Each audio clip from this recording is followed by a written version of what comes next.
live for the fortune. I keep on falling in.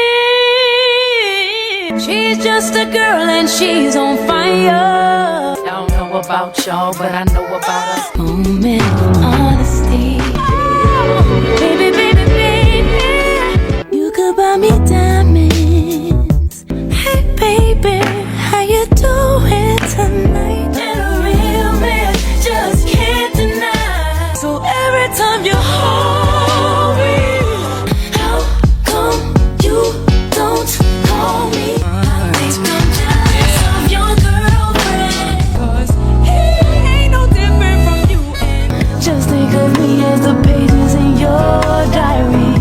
Some people want it all, no one, no one. From the fire we make, feels like I know I keep on falling. This love is unbreakable. How many Omarion isn't who people think he is. For years, he's been seen as the calm, collected R&B star who never lets drama get to him. He's the guy who always takes the high road, never reacts, and keeps it moving. But what if that image is just a well-crafted act? Behind the smile and smooth dance moves, his career has been full of betrayals, music industry politics, and feuds that almost ended him. The breakup of B2K was way messier than most people know. His departure from Young Money wasn't as clean as he makes it seem, and that infamous scandal involving his ex and former bandmate? He wasn't just a bystander in that situation either. The question is Omarion really as unbothered as he wants everyone to believe, or is he just good at staying quiet while everything around him falls apart? Because once you see the real Omarion, you'll never look at him the same way again. For years, Omarion has worked hard on something more than just his music or dance skills, his image. He's built a reputation as the cool, mature R&B heartthrob who avoids drama, never loses his temper, and always walks away looking like the bigger person. The media ran with it. When B2K broke up, Omarion was painted as the mature one who simply went solo. When his ex-girlfriend April Jones got involved with his own bandmate Lil Fizz, he stayed silent and let them take the heat. Even when he was clowned during his Versus battle with Mario, he acted like he didn't care. And to top it all off, he even wrote a book called Unbothered, The Power of Choosing Joy, where he literally teaches people how to rise above negativity. But here's the thing. This is just one version of the story. Omarion didn't just rise above the drama. He played the game better than anyone else, making sure that while everyone else looked messy, he came out looking untouchable. He never had to get his hands dirty because the industry did the dirty work for him. So how did he manage to pull this off? And why does no one ever call him out on it? Because Omarion has mastered the art of silence. The less he says, the more people assume he's innocent. But when you start looking deeper at what really happened with B2K, his label troubles, and his personal life, the truth starts to look very different. Let's go back to where it all started, the fall of B2K. That was no accident. B2K wasn't just another boy band. They were the kings of early 2000s R&B, with matching outfits, smooth choreography, and massive hits like Bump, Bump, Bump. But behind the scenes, it was a mess. By 2004, things had gotten so bad that the group fell apart. Almost overnight. The official story? Creative differences. The real story? A tangled mix of egos, money disputes, and betrayals. One that Omarion played a much bigger role in than he lets on. Former members J-Boog, Raz-B, and Lil Fizz have all said the same thing. B2K's breakup wasn't about music. It was about control. The group was already dealing with shady management, money issues, and growing tension between them. But the real turning point came when Omarion decided to leave. He didn't just walk away, he did it behind their backs. While B2K was still technically together, Omarion had already started working on his solo career in secret. His debut album, O, was already in the works before the group even officially broke up. When the rest of the group found out, they felt betrayed. Raz-B later claimed that Omarion's exit wasn't just his decision. It was orchestrated by their manager, Chris Stokes, who had already chosen Omarion as the golden child of the group. When Omarion finally announced his departure, B2K was done for good. And just like that, he walked away clean while the rest of the group was left to deal with the fallout. But the craziest part? Omarion never needed to publicly trash his former bandmates. He didn't join in the back and forth. He didn't defend himself. He let J-Boog, Raz B, and Fizz air out all the dirty laundry while he quietly moved on to bigger things. While the rest of B2K got caught up in drama and scandals, Omarion was starring in You Got Served and working on his solo career. He became the breakout star, the mature one, the only one who really made it. But the truth is, Omarion didn't just survive B2K's downfall. He benefited from it. And years later, when the group reunited for the Millennium Tour, it was only a matter of time before old wounds reopened. And this time, Lil Fizz was about to do something that would change Omarion's image forever. Imagine this. You're in a long-term relationship, you have 2 kids with someone, and then suddenly, your ex starts dating one of your closest friends. That's exactly what happened when April Jones, Omarion's ex and the mother of his children, got together with Lil Fizz, his former best friend and B2K bandmate. When people found out, it was pure chaos. Everyone expected Omarion to respond, maybe call them out, maybe even show some kind of emotion, but he did the exact opposite.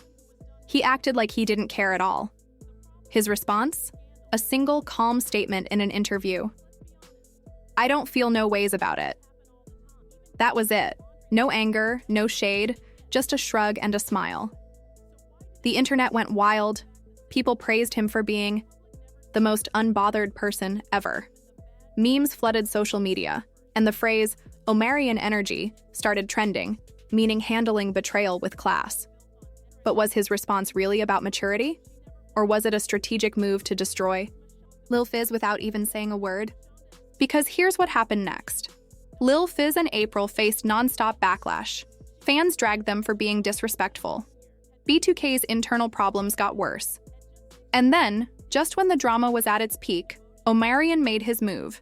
He announced that the next leg of the Millennium Tour was happening, but without B2K. Fizz, J-Boog, and Raz B were all cut out. Instead, Omarion brought in Bow Wow and kept all the profits for himself.